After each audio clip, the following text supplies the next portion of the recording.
Бигәш керәшен халык фольклор ансамбленең тарихы 1941 елда башланып китә.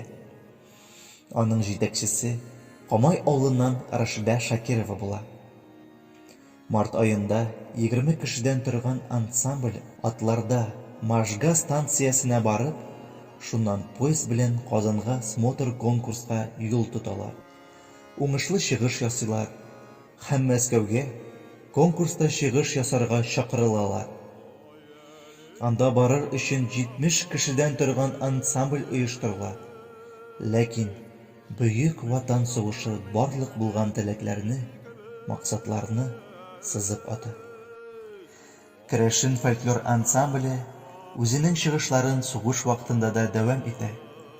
1944 елның кышында яңадан Казанга баралар. 1945 елны Бигәш ансамбле тагын республика смотр конкурсында катнаша. Ләкин кызганычка каршы егетләр урынына кызлар бии. 1956 елны январь-февраль айларында Казан шәһәрендә Качалов исемендәге театрда уңышлы гына чыгыш ясыйлар. 1957 елның җәендә 4 июньдә Мәскәү шәһәрендә татар сәнгате һәм әдәбияты декадасы уздырыла. Анда беренче тапкыр безнең авыл фольклор ансамбле катнаша. Алар Мәскәү шәһәренең заводлары, фабрикаларында эшчеләр алдында чыгыш ясыйлар. Бу елны Бигәш фольклор ансамбленең 4 катнашучысы ТССРның Верховный Советы Президиумы мактау грамотасы белән бүләкли.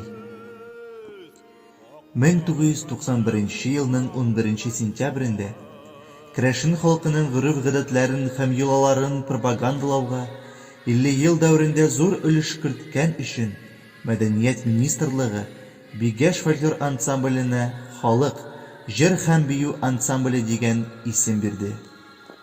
1992 елда Казан шәһәрендә керәшеннәрнең беренче конференциясе уздырыла. Шул уңайдан Бигәш ансамбле цирк бинасында үз программасын күрсәтә. 1993 елны Бигәш керәшен җыр һәм бию ансамбле Ленинград шәһәренең яшәүчеләрен керәшен җыр һәм бию фольклоры белән таныштырып чыгыш ясыйлар. Керәшен халкының традицияләрен өйрәнүне мәктәп укучылары дәвам итә. 1981 елны Иске Гришкин авылы мәктәбе укытучысы Евдокия Камашева укучы балалар белән керәшен коллективының эшен башлый. Соңыннан 1985 елда Клавдия Макеева дәвам итә. Алар авыл концертларында, район фестиваль конкурсларында чыгыш ясыйлар.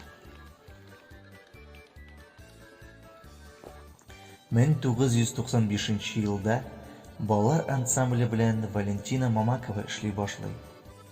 Һәм ул коллективка Бигәшкәй дип исем бирә. Аның җитәкчелегендә Бигәшкәй күп кенә район, республика, Рәсәй, ил-ара конкурсларында катнашып, югары урын алалар.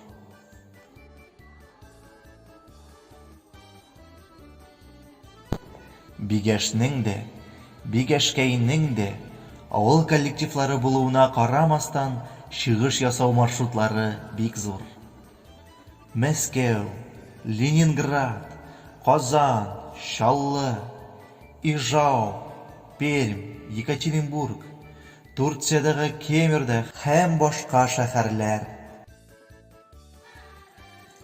Керәшеннәрнең тарихын һәм мәдәниятын өйрәнү, аның рухи байлыгын күрсәтү, милли йолаларын яңарту, халык иҗатын торгызу безнең бурычыбыз.